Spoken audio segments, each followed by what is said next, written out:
Oi gente, eu sou a Audrey e eu tô aqui no Instagram da Casa da Pesquisa no dia de hoje, 29 de janeiro, para falar um pouco sobre o Dia da Visibilidade Trans.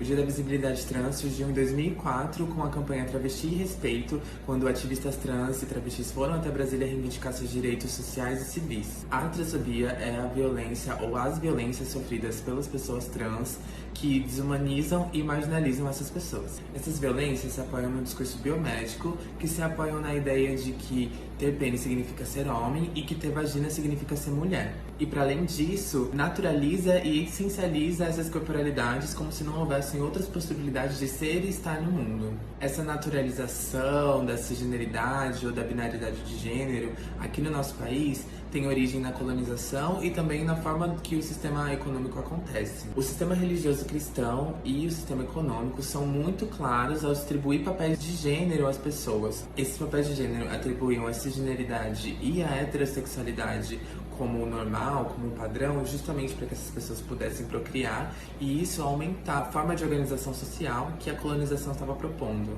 Assim, no Brasil e em outros países, por conta da colonização, todas as outras possibilidades de gênero e sexualidade que existiam das pessoas que foram escravizadas, tanto indígenas quanto africanas e de outras partes do mundo, foram apagadas justamente pela catequização e alguns outros instrumentos legais da época que condenavam, por exemplo, a sodomia, que a gente conhece como homossexualidade. Então, por si só, a gente já pode entender que as posições de homem e mulher, como a gente conhece hoje, não são naturais, mas elas são, sim, fruto de uma organização social específica que parte da Europa e que só é difundida pelo mundo todo através da colonização.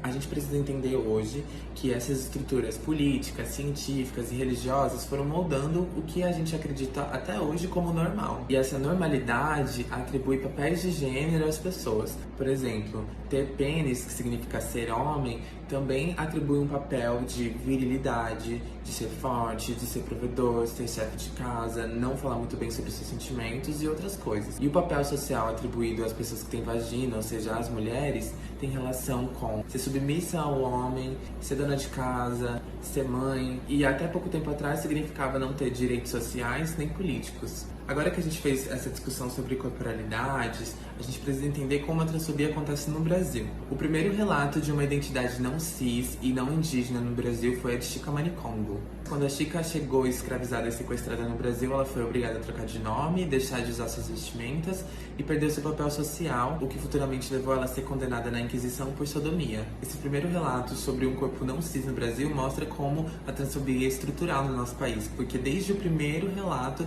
nós temos o lastro da morte como uma realidade para a nossa população.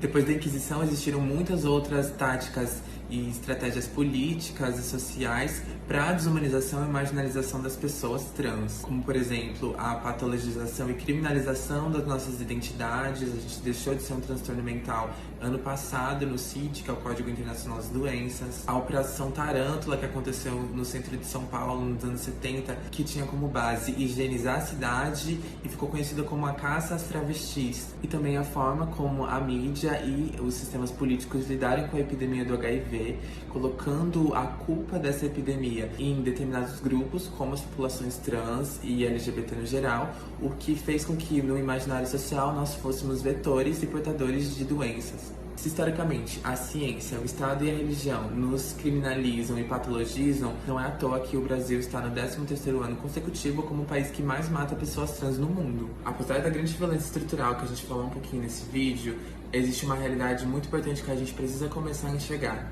Se o Brasil é o país que mais mata pessoas trans no mundo, também é o país que mais produz resistência de pessoas trans no mundo. Então agora eu quero compartilhar alguns pontos com vocês, pessoas cis, que podem ajudar a convivência conosco e também um tratamento com mais dignidade e humanidade. Nós somos muito mais do que trans. Se vocês, pessoas cis, só conseguem enxergar a gente enquanto trans, vocês nos reduzem a uma condição e não a nossa totalidade. Para além de pessoas trans, nós temos trajetórias, coisas que a gente gosta e coisas que a gente não gosta, conhecimentos, coisas que podemos trocar na nossa convivência. Melhor que achar que sabe alguma coisa e falar sobre isso é perguntar o que não se sabe. Quando uma pessoa cis se coloca no lugar de pesquisa e busca de como tratar pessoas trans com dignidade que a gente merece, isso envolve um lugar de silêncio e atenção e não de ficar se justificando sobre as transfobias que fez ou não fez ou coisas nesse sentido. Para aprender, as pessoas precisam estar dispostas a abrir mais os ouvidos e não tanto a boca. O que também não significa que as pessoas trans têm que te ensinar as coisas de forma coerente ou de forma calma. Se você erra o nosso pronome ou trata a gente de alguma forma transfóbica, entenda que você pode e deve fazer algo para além de só se desculpar. Então, se você foi transfóbico em algum momento, pergunte para a própria pessoa que sofreu a transfobia o que você pode fazer para reparar o seu erro. Se nós pudéssemos ser, desde crianças, pessoas trans, nós seríamos. A gente só não pode por toda a socialização cis heterocompulsiva que nós estamos inseridas. Então, não trate a gente pelo pronome que você acha que deve tratar, justamente porque você conheceu antes da transição ou qualquer outro motivo. Se você não consegue nos dirigir a palavra de uma forma respeitosa, simplesmente fique quieto. Nós não somos objetos sexuais, não somos fetiches e nem experiências das pessoas cisgêneras. Se você, pessoa cis, quer se relacionar com uma pessoa trans, saiba reconhecer e respeitar as nossas identidades como interesses, e não só como objetificação ou como um órgão genital. Isso também contribui para que as pessoas trans estejam 90% na prostituição. Apoiar pessoas trans envolve afeto e luta. Estar perto de nós significa estar em constante posicionamento, da mesma forma que nós temos que nos posicionar constantemente. Se isso é pesado para as pessoas que são aliadas, imagina para as pessoas que vivem na pele isso todos os dias. Como diria a Conceição Evaristo, eles combinaram de nos matar, mas a gente combinamos de não morrer. Então que cada vez mais a gente possa estar próximos e também que a gente possa entender que nós somos a resposta para todos esses problemas de gênero que a gente vê no mundo. Então, prosperidade para todas as pessoas trans, um feliz dia de comemoração do Dia da Visibilidade Trans e que a gente possa ser visível o ano todo, não só em janeiro.